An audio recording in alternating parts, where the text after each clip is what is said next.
Hello everyone.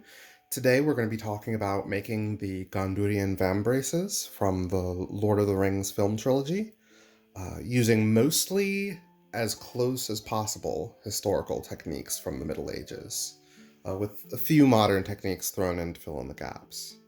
Now the first place you're going to want to start is with a pattern. You can make these yourself, or if you're lucky you might find a few references online, or even patterns that other people have already figured out. As you can see, I have one for the outer vambrace, as well as a template for the inner vambrace, which is going to be padded and lined with linen. Now, to get these patterns onto your leather, there's a few different methods you can use, but I like to take graphing paper or tracing paper and copy out the pattern using a pencil. And the graphite can be pressed into the leather to actually transfer the pattern.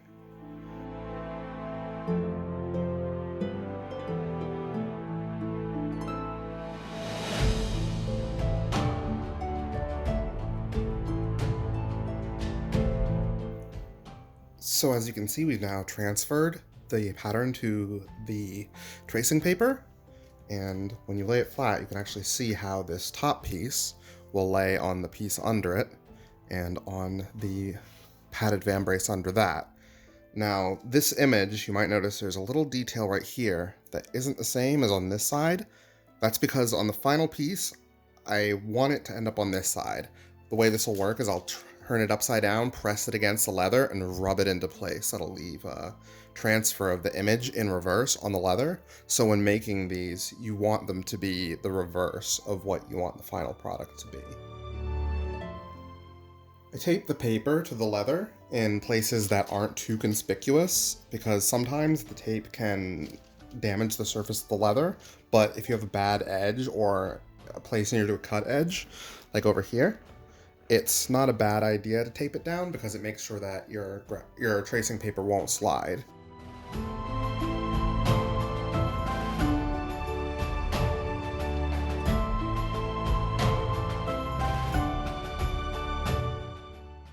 The graphite's transferred nicely to the leather, and I've begun the process of cutting everything out. It's fairly easy for a thinner leather like this. You just transfer and cut. You want to be careful cutting a thicker leather though, because it's easy for your knife or whatever you're using to cut to slip. But with these patterns transferred on, it makes it a lot easier, and you can end up with something like this.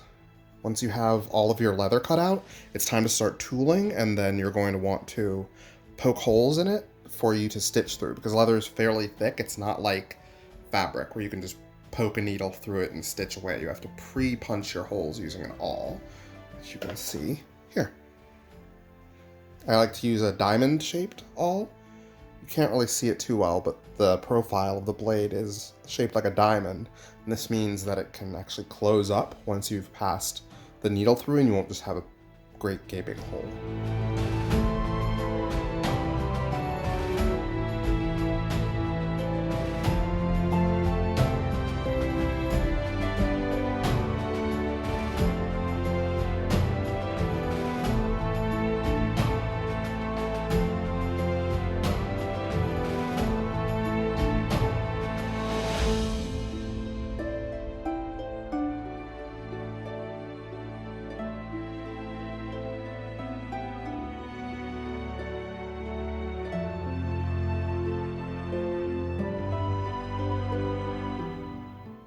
Tooling leather involves wetting the leather to get it cased, which is what you call it when the leather gets saturated with water.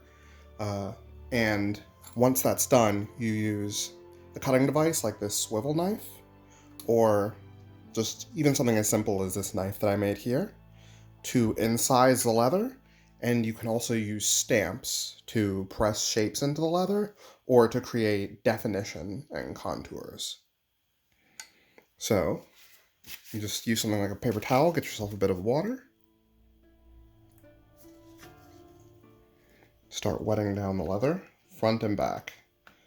If you have drawn on the leather like I have, you don't want to wipe off the marks you've made. So some people like to go ahead and press into the leather a little bit to get it to a place where it can accept a mark, and then you can cut it deeper later. But I like this because it's a little more delicate.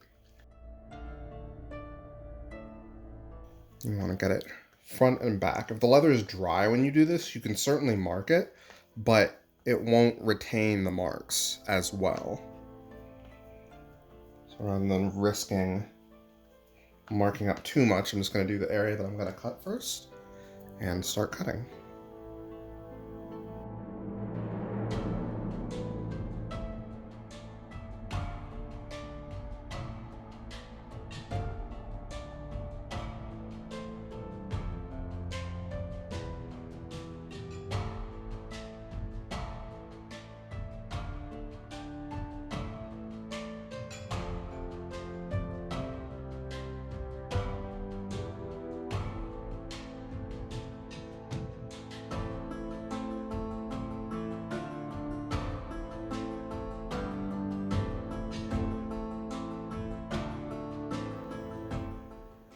So you can see the end result, the texture that has been created by the tooling. Now we're just going to go in and, using an awl, start making stitching holes.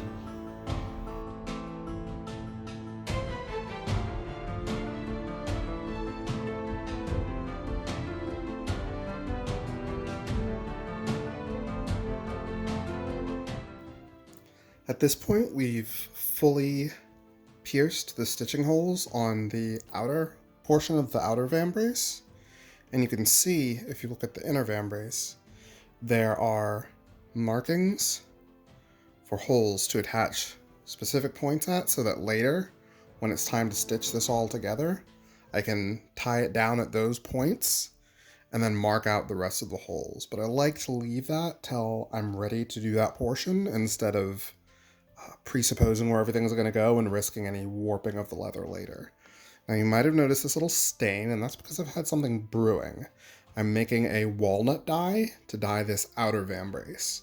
For the inner vambrace, the padded one, I'll be using a Phoebing's dye, a light brown, because I can't quite get the shade of warm brown out of walnut that is required from what's shown in the movies. But we'll be working on that one a little later, so we're going to go ahead and get these dyed, and then in the morning we'll see what we got. Well, we're back the next day, and as you can see, the walnut dye came out fantastic. It's going to darken even further when we oil the leather, and it gives that good natural brown color. So next we need to stitch this all together, attach some buckles, and do some silver leaf on the tree and the stars, and this portion will be done, but we still have to do the inner padded vambrace.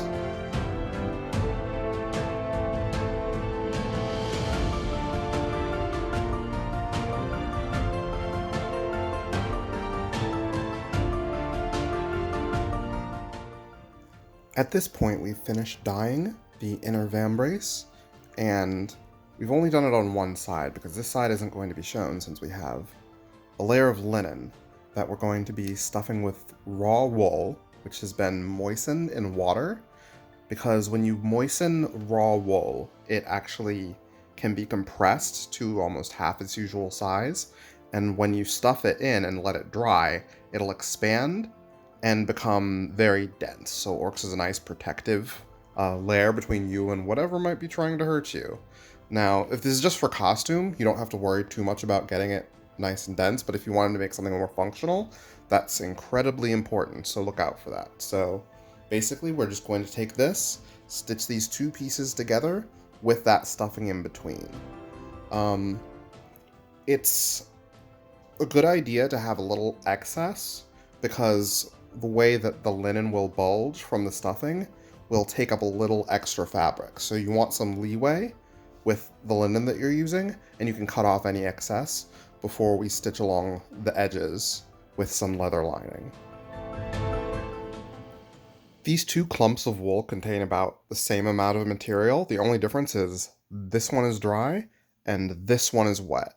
Wetting it allows you to get a greater density of material into whatever you're stuffing. As I said earlier, that will help you to get some very stiff and firm padded leather armor. So I've already started stitching up the outer edge. You can see I've stitched where the holes will be, and I will be continuing further in. Now you want to make sure your cotton is nice and compact. You can take that, push it over, and go ahead and take your awl and start puncturing to get your stitching holes started.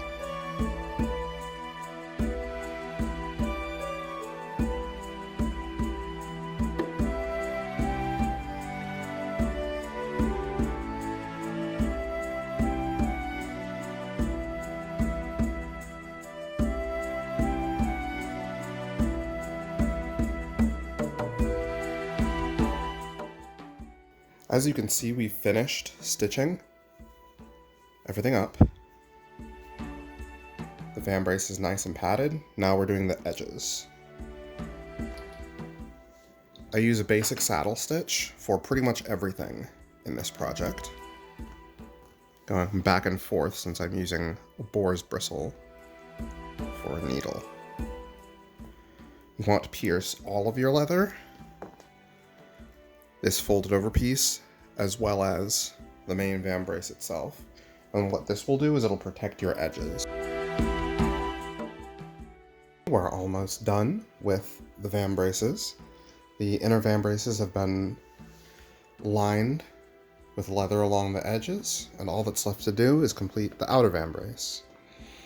So at this point, we're going to attach the buckles, and we're going to do some silver leafing along the tree and the stars and the vine work on the straps.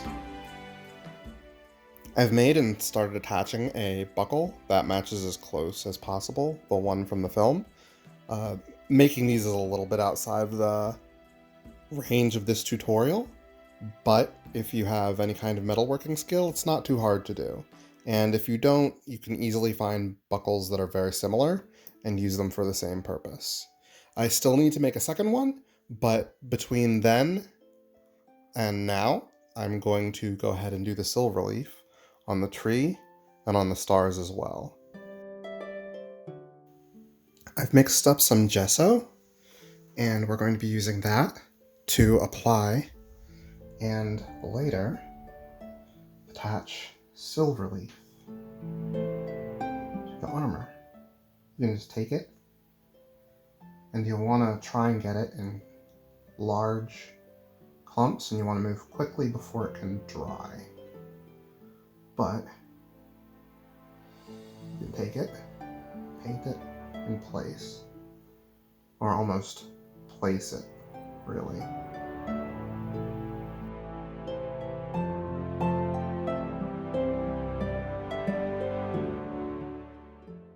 The gesso is dried, and you can see we've already started applying the silver leaf.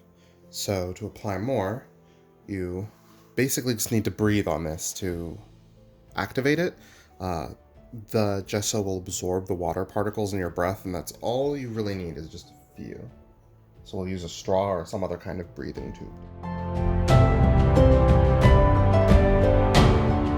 So the water should have bonded with the gesso. I'll take some silver leaf, press it against where you want to apply, and just rub it into place very lightly.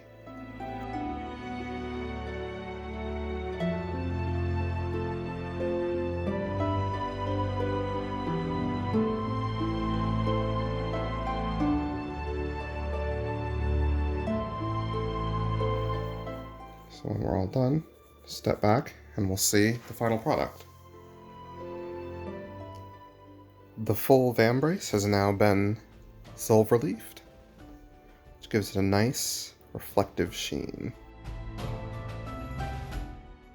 So now we just have to put on the finishing touches, and it's all done.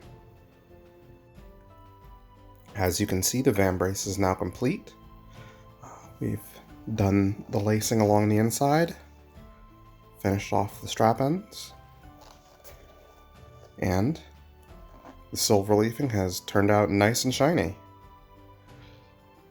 There's a lot of techniques involved with this that can be a bit difficult to learn, but practice makes perfect, so don't be afraid to give it a try, and you too can have a set of Gondorian vambraces. Thanks for watching.